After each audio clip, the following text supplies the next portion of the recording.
Shalom encore une fois. Ici, je voudrais éclairer un peu les frères pour que nous ne puissions pas être dans la confusion en disant voilà, je demandais à Dieu, je parlais, je déclarais et ce que j'ai déclaré, c'est fait, je l'ai déjà obtenu, ça s'arrête comme ça.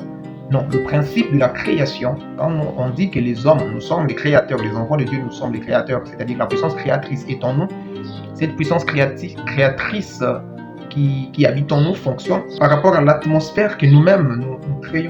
La première chose que l'homme crée, d'ailleurs je vais dire la seule chose, c'est l'atmosphère. Et l'atmosphère en soi attire vers nous tout ce dont nous avons besoin. Si l'atmosphère est positive, ça attire vers nous des circonstances positives, des événements positifs, des personnes positives, des choses positives, et tout ce qui nous arrive est positif à cause de l'atmosphère positive que nous avons eu à créer tout autour de nous. Mais ça ne s'arrête pas dans le fait de dire ouais, je parlais, il nous a été dit que si nous parlons, nous déclarons les choses, cela nous sera donné, comme la Bible dit, si tu parles, tu dis à cette montagne, ôte-toi de là et jette-toi dans la mer, il en sera ainsi. J'ai parlé, mais je vois rien. Peut-être que cette écriture-là ne marche pas. Non, la Bible marche toujours, la parole de Dieu marche toujours. C'est nous peut-être qui ne comprenons pas. Regardez, l'homme a été fait à l'image de Dieu afin de ne réussir qu'en procédant de la manière dont Dieu a procédé pour réussir. Comment Dieu a-t-il créé l'univers? Il est écrit, Dieu dit. Dans le récit de la création, Genèse chapitre 1, 2, il est écrit, Dieu dit. Il est aussi dit, écrit, Dieu fit. La création combine les deux verbes.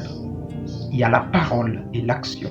Quand tu parles, agis sur base de ce que tu as dit et la chose va s'accomplir.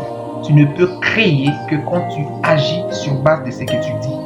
Tu déclares une chose, oui, mais les paroles ne sont rien s'il n'y a pas des œuvres qui les accompagnent. Votre foi ne signifie rien si il n'y a pas des œuvres qui accompagnent cette foi. Voilà pourquoi il est écrit la foi sans les œuvres est morte. Vous devrez parler, oui, mais vous devez avoir aussi assez de foi pour accompagner les paroles que vous dites. C'est comme ça que la création met en action 1. La parole, 2. L'action. Parole plus action égale création. Tu veux être un créateur? Ajoute sur tes paroles les actions correspondantes.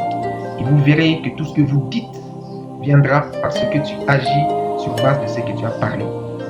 Que Dieu te bénisse.